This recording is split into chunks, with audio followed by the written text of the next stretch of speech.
7 মাহত মই এটা দিন খুব পৰা নাই, মই এটা দিন ভালকৈ এসাঁজ খাব পৰা নাই, বাহিৰত ঘূৰি ফুৰি আছো।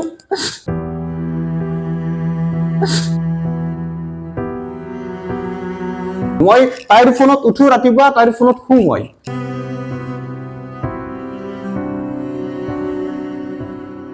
মই তাইক আন্তৰিকতাৰে আদৰি ল'বলৈ মই আজিও সাজু আছো।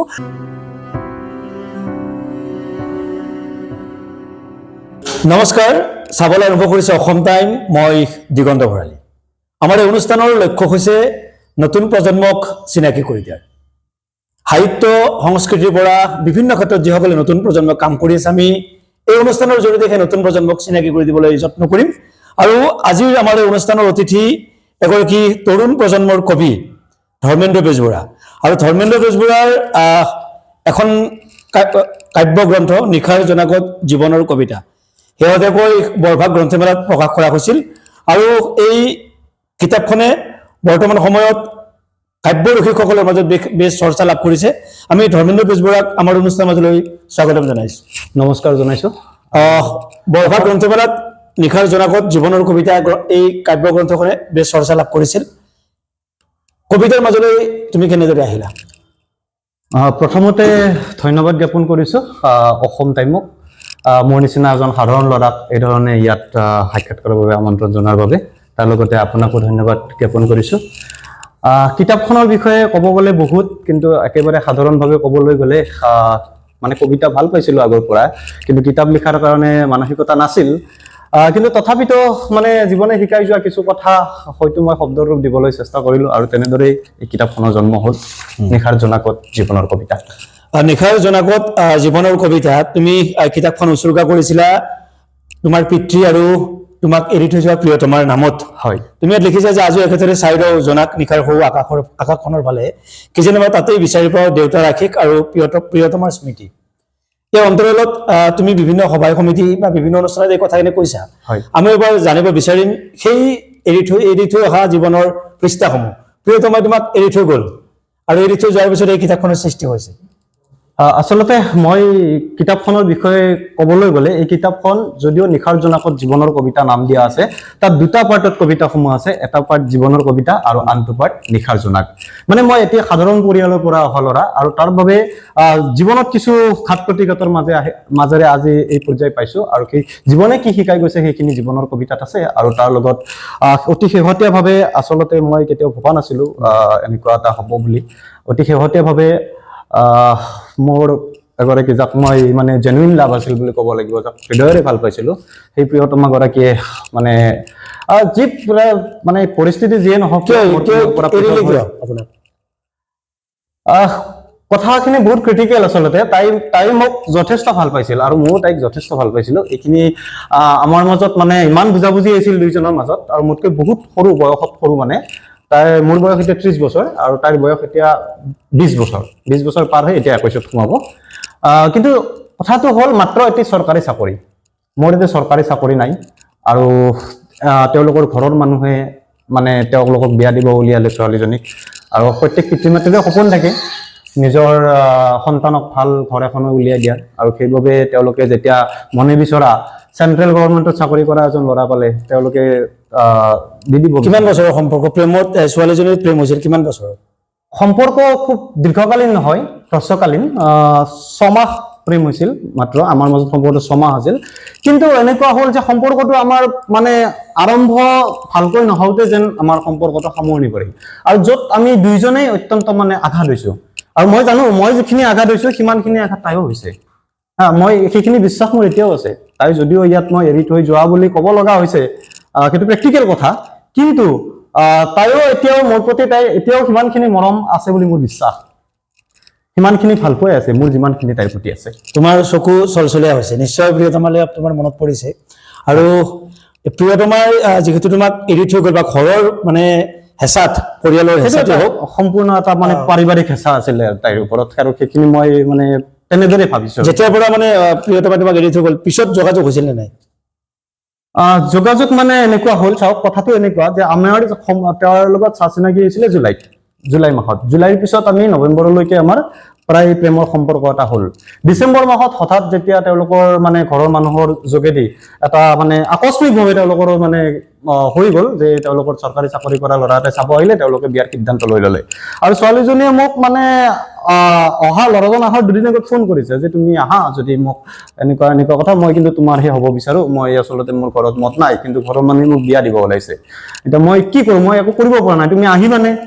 আহিবানে কৈছে। আৰু সেই সময়ত মই কথাটো সহজভাৱে ল'লো। মই ক'লো যে এটা কাম কৰা, তুমি ইমান ভয় নাখাবা, মোক কান্দি কান্দি কৈছিল কথাখিনি, ইমান ভয় খাব নালাগে, তোমাক তো আগত কোনো চাব অহা নাই, যদি তুমি মোক বিচাৰি আছা বা মোক মনে প্ৰাণে ভাল পোৱা, তুমি বিচৰা মাত্ৰকে মই তোমাৰ তাত উপস্থিত হ'ম। কিন্তু দুৰ্ভাগ্যবশতঃ ঘৰৰ মানুহৰ প্ৰেছাৰতে হওক বা কাৰণ যি কৰোঁনে হওক, তাই কনভিন্স হ'ল। আৰু কনভিন্স হোৱাৰ পিছত তাই তাৰ পিছৰ দিনা মোক ফোন কৰি ক'লে মোৰ বিয়াত। এতিয়া ফোন চোন ব্লক হৈ গৈছে চব, হোৱাটছআপ এইবিলাক ব্লক না, মানে কথাটো এনেকুৱা, তেওঁ যেতিয়া মোক মানে কথাটো ক'লে, পিছৰ দিনা ফোন কৰিছে মোক যে মোৰ বিয়াখন ঠিক হৈ গ'ল, এনেকুৱা এনেকুৱা, তুমি মোক ইমিডিয়েট প্লিজ এবাৰ লগ কৰা। মই কৈছোঁ তোমাৰ যদি বিয়া ঠিক হ'ল, তেতিয়াহ'লে মোক এতিয়া লগ কৰাৰ মোৰ কাকো প্ৰয়োজনীয়তা নাই। যদি তুমি মোক আগত এদিন ক'ব লাগিছিল, সিদ্ধান্তটো তুমি দিয়াৰ আগত মোক ক'ব লাগিছিল। আৰু যদি তুমি সিদ্ধান্ত দিয়ে দিছা, তেতিয়াহ'লে মই তোমাক লগ কৰাৰ কি প্ৰয়োজন? আৰু তাৰপিছত মই কি কৰোঁ, তুমি ঠিক আছে, তুমি বিয়া হৈ যোৱা, ঘৰৰ মানুহে বিচাৰিছে, চাকৰি কৰা ল'ৰা, চেন্ট্ৰেল গভৰ্ণমেণ্টত চাকৰি কৰে, সকলোৰে পচন্দ ঘৰত, বোলে তুমি গুচি যোৱা। তেতিয়া মোৰ অকণমান ক্ষোভ আছে, কিন্তু মই ক্ষোভটো মই যদিও প্ৰকাশ কৰিছো তাইক, কিন্তু মই বেয়াকে একো কোৱা নাই। মই মাত্ৰ কৈছো তুমি ঘৰৰ মানুহৰ পচন্দ আছে, তুমি গুচি যোৱা, তুমি এক মুহূৰ্ত আমি গম পাইছো যে তুমি যেতিয়া তোমাৰ প্ৰিয়তমাই তোমাক এৰিলে, তুমি কেইবাদিনো নোখোৱাকে আছা, আৰু কিছু স্বাস্থ্যৰ তোমাৰ ক্ষতি হৈছিল সেই সময়ছোৱাত, আমি গম পোৱাত। আৰু তাৰ পিছত তুমি কিন্তু এই কবিতাৰ পুথিখন সৃষ্টি কৰিলা। কথাখিনি এনেকুৱা হ'ল যে এই কবিতা পুথিখন মোৰ আচলতে তাইক এদিন ধেমালিতে কোৱা আছিল। মই আগৰ পৰা কবিতা চৰ্চা কৰোঁ, আৰু এনেকে কবিতা লিখোতে কেতিয়াবা তাই খুব ভাল পাইছিল এদিন এটা কবিতাত, আৰু তাই কৈছিল মোৰ নামতে এটা কবিতা লিখিবাচোন পাৰিলে। আৰু তেতিয়া মই প্ৰথম কবিতাটো লিখিছিলোঁ নিশাৰ জোনাক। ইয়াতে আছে কবিতাটো। আৰু নিশাৰ জোনাক লিখাৰ পিছতে তাই কবিতাটো খুব ভাল পাই কৈছে, বা ইমান বঢ়িয়া লিখিছা, আৰু এটা লিখিবাচোন। তেতিয়া মই কৈছিলোঁ, আৰু তুমি চিন্তা কিয় কৰিছা, তোমাৰ নামত এটা কবিতা নহয়, কবিতা পুথিয়ে উলিয়াই পেলাম। এইটো আছিলে আচলতে এটা মানে ধেমেলীয়া কথা। কিন্তু তাৰ পিছত মই তাইৰ কথাটো ৰাখিব বিচাৰিলোঁ, আৰু তাইৰ নামত মই কবিতা পুথিখন এনেদৰে উৎসৰ্গ কৰিব বিচাৰিলোঁ। গম পাইছে নে নাই, তুমি যে কবিতা কিতাপ উলিয়াইছা বা কবিতাৰ কিন্তু মোৰ এটা দুখ থাকি গ'ল ইয়াতে, যে কিতাপখন আচলতে মই ৰোমান্টিক হ'ব বুলি ভাবিছিলোঁ, কিন্তু কিতাপখন আচলতে বিষাদৰ হ'ল। মই সেইটো আশা কৰা নাছিলোঁ। ছোৱালীগৰাকী গম পাইছে নে নাই? তাই গম পাইছে। কিতাপখন পাইছে নে নাই? কিতাপখন তাই পোৱা নাই মানে তাই যদি কৰবাৰ পৰা বিচাৰি লৈছে সেইটো মই নাজানো, কিন্তু মই কিতাপখন দিবলৈ মন আছে নে তোমাৰ? মই দিব বিচৰা নাই। দিব বিচৰা এই কাৰণে নাই, কাৰণ এই কিতাপখনত তাইক মই অকণমান হয়তো টানকৈ কোৱা আছে, অকণমান হয়তো মই তাইৰ প্ৰতি ক্ষোভ উজৰা হৈছে কিতাপখনত। আৰু মই এইটো বিচৰা নাই যে তাই আচলতে, যদিও তাইৰ প্ৰতি মোৰ মৰমটো আছেতো, জেনুইন লাভটো আছে, গতিকে মই তাইক কৈ দিছোঁ কথাটো। মই তাইৰ লগত মানে এনেকুৱা ধৰণে কৈছোঁ যে কিতাপখন যদি তুমি বিচৰা, যদি বিচাৰি ল'ব পাৰিবা, কিন্তু মই তোমাক দিয়াৰ মন নাই। আৰু তোমাক মই টানকৈ কৈছোঁ কিতাপখনত, তুমি বেয়া নাপাবা। কিন্তু কথাটো হ'ল কি যে ছোৱালীগৰাকী তোমাক এৰিছে, বা ঘৰৰ হেঁচাত তুমি ছোৱালীগৰাকীক এৰিব লগা হৈছে। হয়। পিছত তাৰ পিছৰ পৰ্যায়ত তুমি ছোৱালীগৰাকীৰ পিছত লাগি আছা বুলি ৰাইজে ক'ব বিচাৰে। হয় হয়। চাওক, এইটো কথা মানে মোক বহুতেই কৈছে যে আপুনি এজনী ছোৱালীয়ে তোমাক এৰি থৈ গৈছে, তাতে মই শিক্ষকতা কৰোঁ, গতিকে শিক্ষকতা, এজন শিক্ষক হৈ এজনী ছোৱালীৰ পিছত এনেকে দৌৰি থকাটো এটা মানে পাগলামি যেন হৈছে, মানে সাধাৰণ মানুহৰ মতে। কিন্তু মই কিয় দৌৰি আছো তাৰ কিন্তু মানে মইতো এনে দৌৰি থকা নাই, কাৰণ যিহেতুকে মই এজন জনা বুজা মানুহ বুলি যদি আপোনালোকে ভাবে। কিন্তু মোৰ কথাটো হৈছে, তাই যে এই যিদিনা মই সেনেকে ক'লো, মই আপোনাক অলপ আগতে ক'লো যে তুমি গুচি যোৱা, মোক ফোন নকৰিবা, তুমি ঘৰৰ মানুহৰ মতে গুচি যোৱা, তাৰ পিছতো কিন্তু তাই মোক দিনটোত 8-10 বাৰ ফোন কৰে। 8-10 বাৰ ফোন কৰি তাই মোক ভুলৰ ক্ষমা বিচাৰিছে যে মোৰ ভুল হৈছে, গতিকে মই ঘৰৰ কথাত লগে লগে মই এগ্ৰী হ'ব নালাগিছিল, কিন্তু মই পুনৰ কথা দিছো মই তোমাৰে হ'ম। মই কিন্তু মানে তেওঁৰ নাম মই তোমাৰ এতিয়া যদি ছোৱালীগৰাকী আহিব বিচাৰে, তাৰে পিছত 8 মাহত মই তাইক এদিনো ভালকৈ ৰেছপন্ড কৰা নাই, কিন্তু সেই 8 মাহত তাই মোক ধৰি ৰখাৰ কাৰণে 8-10 বাৰ দিনটোত মোক ফোন কৰে। মই তাইৰ ফোনত উঠো ৰাতিপুৱা, তাইৰ ফোনত শু মই, কিন্তু মই ছোৱালীগৰাকীৰ ফোনত আপুনি উঠে আৰু ছোৱালীগৰাকীৰ ফোনত আপুনি শুৱে, তাৰপিছত ব্ৰেকআপ হ'ল। এতিয়া যদি ছোৱালীগৰাকী পুনৰ ঘূৰি আহিব বিচাৰে আপোনাৰ জীৱনলৈ, আপুনি একচেপ্ট কৰিবনে? মানে চাওক, এই ছোৱালীজনীয়ে যেতিয়া ফাইনেলি আৰু সিদ্ধান্ত দিলে যে তাই ঘৰৰ কথা পেলাব নোৱাৰে, মানে কি তাই মোকে আচলতে মানে কি পৃথক কৰি দিলে। আৰু মই এটা কথাই বিশ্বাস কৰো যে ছোৱালীজনী প্ৰেছাৰত আছে, আৰু তাই বেয়া ছোৱালী হ'ব নোৱাৰে। তাই অত্যন্ত ভাল ছোৱালী হ'ব, কাৰণ তাইক মই এই ধৰণেও অধ্যয়ন কৰি চাইছিলো যে তুমি মোৰ লগত পলাই আহিবা নেকি। তাই কৈছে মই মা দেউতাক আগতে পাইছো, মা দেউতাক মই দুখ দি কেনেকে যাওঁ। মইতো আচলতে মোক তাই পলায়নৰ মানসিকতা মোৰ একেবাৰে নাই, কিন্তু তাই কৈছে মাক দেউতাক দুখ দি মই যাব নোৱাৰো। তুমি ছচিয়েল মিডিয়াতো কবিতা লিখিছা, হয়, বা কিতাপ এখন উলিয়াইছা, বা বিভিন্ন হয়, কিন্তু মই ভাবো বা মানুহে এনেকে ভাবিব পাৰে যে তুমি কৈ থকা কথাখিনি ছোৱালীগৰাকী মনত লাগিব পাৰে, হয়, মানুহে ভাবে তাই ক্ষতি হ'ব পাৰে বুলি তুমি অনুভৱ নকৰা নেকি? নাই চাওক, কথাখিনি কথা তুমি কৈ আছা, চাওক তাইৰ যিখিনি মোৰ প্ৰতি থকা ভাল পোৱা, সেই ভাল পোৱাখিনি একেবাৰে নিবাজ আৰু সঁচা বুলি মোৰ বিশ্বাস। আৰু মোৰ প্ৰতিও তাইৰ যিখিনি ভাল পোৱা সেইখিনিও কিন্তু মই কোনো ধৰণৰ মই ধেমালি কৰি থকা নাই, মই একদম হাত তুলি কৈছো। তাইক মই আগতেও ভাল পাইছিলো, আজিও ভাল পাওঁ। আহিলে তুমি যদি এতিয়া আহে আকৌ এতিয়া চাওক, এই যে আপুনি তাৰ আগৰ প্ৰশ্নটো মই ক'ব লাগিব। আপুনি ক'লে যে সেই ছোৱালীজনী এনেকুৱা এনেকুৱা, মই তাইক টানকৈ কৈছো, আৰু টানকৈ নকলে নহব। কিয় নকলে নহব, তাই অকণমান ভুল কৰিছে, আৰু সেই ভুলখিনিক যদি মই শুধৰাই নিদিওঁ তেতিয়াহ'লে সেই ভুলটো তাই পিছতো কৰি থাকিব। গতিকে সেই ভুলটো কৰি থকাৰ আচলতে মই তাইক ভুলটো কৰি থাকিব দিয়া মানে তাইক পিছলৈ মই আচলতে বেয়া সজাব বিচাৰিছো। কিন্তু আজি যদি মই তাইক ভুলখিনি শুধৰাই দিছো মানে তাই ভৱিষ্যতলৈ সতৰ্ক থাকিব। তাই মোৰ নহলে তাই ভৱিষ্যতলৈ সতৰ্ক হ'ব। কিন্তু আপুনি পিছৰ প্ৰশ্নটো কৰিলে যে আচলতে মই তাইক এতিয়া আঁকোৱালি ল'ম নে নল'ম, কিন্তু মই আপোনাক 100% কৈছো মই সাজু। ছোৱালীগৰাকী আহিব বুলি ভাবেনে? ছোৱালীজনীক কিন্তু মই 1% মই তাইক জোৰ কৰিব বিচৰা নাই। যদি তাই আহে, তাই যদি আন্তৰিকতাৰে আহে, তাই যদি ভাবে, তাই যদি মোৰ কথাখিনি উপলব্ধি কৰিব পাৰে, মোৰ বিশ্বাস তাই উপলব্ধি কৰিছে, মই জানো এইটো, আৰু তাই যদি আন্তৰিকতাৰে আহে তেতিয়াহ'লে মই তাইক আঁকোৱালি ল'ম। আমিও ক'ব বিচাৰিম যে আমাৰ অনুষ্ঠানৰ মাজেৰে, আমাৰ অনুষ্ঠানৰ যোগেদি, যে আমি কোন ছোৱালী, ক'ত ঘৰ, কি নাম, আমি এইখিনি কথা নাজানো, কিন্তু ধৰ্মেন্দ্ৰ বেজবৰুৱা সম্পূৰ্ণ সাজু। সেই এৰি থৈ যোৱা প্ৰিয়তমা যদি পুনৰ ঘূৰি আহে, ধৰ্মেন্দ্ৰ বেজবৰুৱাই আঁকোৱালি ল'বলৈ সাজু আছে। আৰু যদি প্ৰিয়তমা আহিব বিচাৰে, সেই ছোৱালীগৰাকী আহিব বিচাৰে ধৰ্মেন্দ্ৰ বেজবৰুৱাৰ জীৱনলৈ, তেতিয়াহ'লে ধৰ্মেন্দ্ৰ বেজবৰুৱাই সাজু আছে। আমি অকণমান কবিতাৰ কথা পাতিম, যিহেতু তোমাৰ এইখন নিশাৰ জনাকত জীৱনৰ কবিতা 500 কপি ছপা কৰি উলিয়াই আছিল প্ৰভাৱ গ্ৰন্থমেলা। তাৰ পিছত কিন্তু সেই কপি সম্পূৰ্ণভাৱে বিক্ৰী হৈছে। পৰৱৰ্তী সময়ত আকৌ তুমি মানে 500 কপি আকৌ ছপাবলৈ সাজু হৈছে। আচলতে এয়া এটা ৰাইজৰ আশীৰ্বাদ। মই এটা কথা বিশ্বাস কৰো, মই আধ্যাত্ম মানুহ। মই মানে কেতিয়াও আপোনাক ফাঁকি দিব পাৰিম, মই মানুহক ফাঁকি দিব পাৰিম, কিন্তু মই ভগৱানক কেতিয়াও ফাঁকি দিব নোৱাৰো। আৰু সেইখিনি বিশ্বাস মই সদায় ৰাখো, আৰু সেই বিশ্বাসেৰে মই কাম কৰি যাওঁ। আৰু এই যেতিয়া মই কবিতা পুথিখন বনাব বিচাৰিছিলো, মই মাত্ৰ এটাই বিচাৰিছিলো যে এই কিতাপখন মানে মানুহে আঁকোৱালি লয় নে নলয় সেইটো মোৰ উদ্দেশ্য নহয়। মোৰ উদ্দেশ্য এটা মানসিক শান্তি ল'বা। কিন্তু মই এটা কথা বিশ্বাস কৰো যে মই যিহেতুকে শুদ্ধ আছিলো, বা মই যিহেতুকে কোনো ধৰণৰ কাৰো প্ৰতি বেয়া ভাৱ ৰখা নাই, আৰু মই এইটো কথা উল্লেখ কৰিছো, আৰু সেইবাবে মোৰ ওপৰত মানে আপোনালোকৰ আশীৰ্বাদ আছে। মোৰ ওপৰত ৰাইজে ইমান আশীৰ্বাদ কৰিছে, আৰু এই কিতাপখন ৰাইজৰ আশীৰ্বাদত আজি এমাহ নহওঁতে গোটেইখিনি কিতাপ ইতিমধ্যে গুচি গৈছে।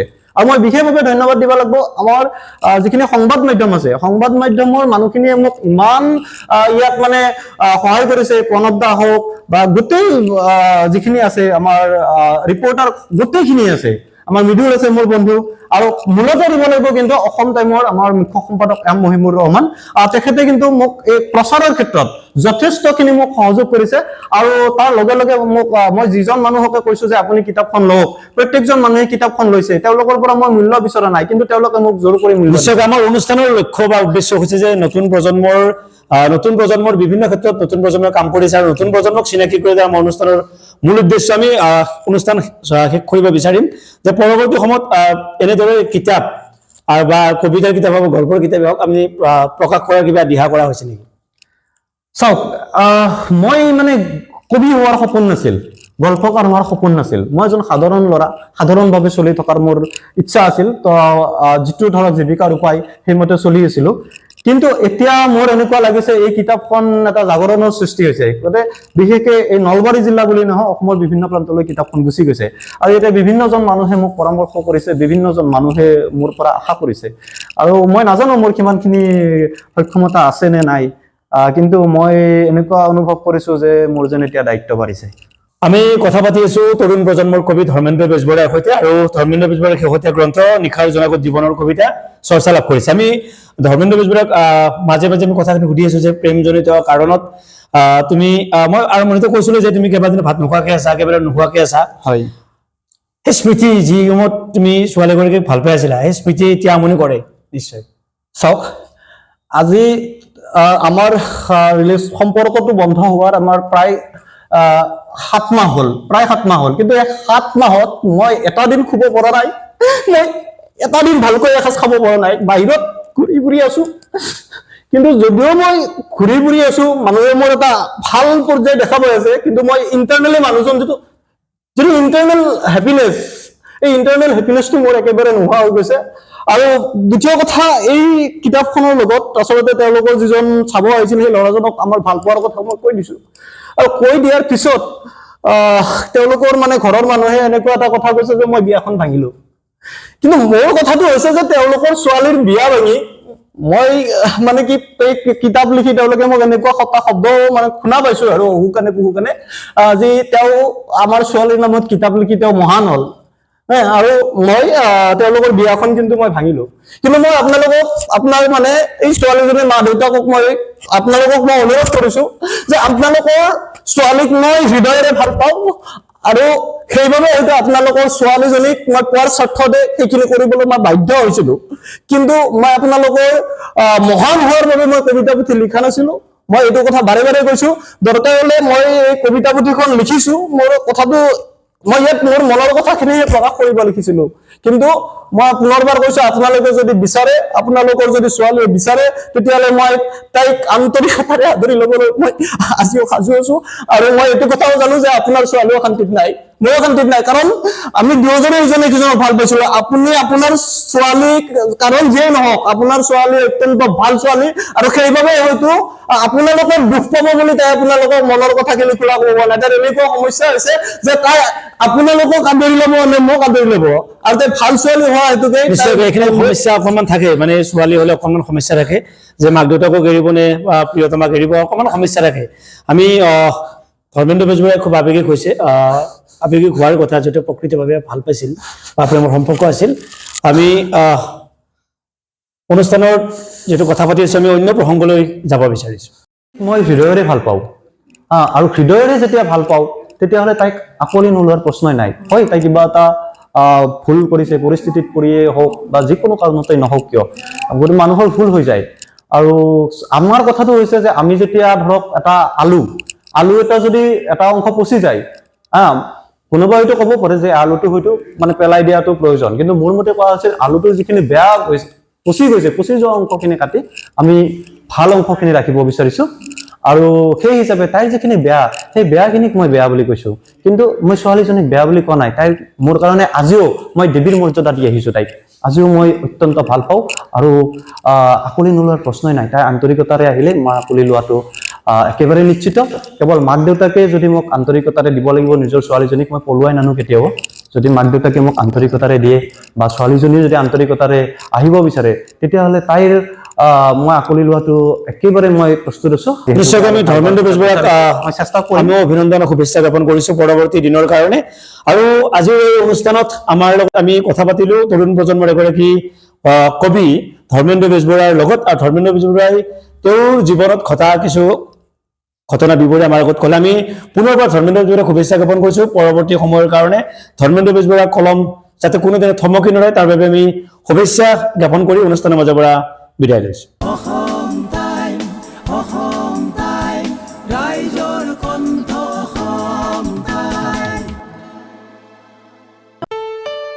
ঘৰত আনন্দ আৰু সম্পৰ্কৰ চমক বজাই ৰাখিবলৈ জৰুৰী হৈছে সকলো আনন্দময় মুহূৰ্তত মৰমৰ উপহাৰ দিয়াটো। সেইবাবে মধুশ্ৰী জুৱেলাৰ্ছে আনিছে সকলো ৰঙীন ক্ষণৰ বাবে বিশেষ গহনা। হীৰাৰে হওক, সোণৰে হওক বা ৰূপৰে হওক, শ্ৰেষ্ঠ ডিজাইনছ আৰু হলমাৰ্কযুক্ত গহনাই ৰাখে সম্পৰ্কক নিখুঁত। তেনেহ'লে আজিয়ে আনক আনন্দ মধুশ্ৰী জুৱেলাৰ্ছৰ সৈতে। যোগাযোগ কৰক 7002800341 নাইবা ভিজিট কৰক LNB ৰোড, নলবাৰী, অসম।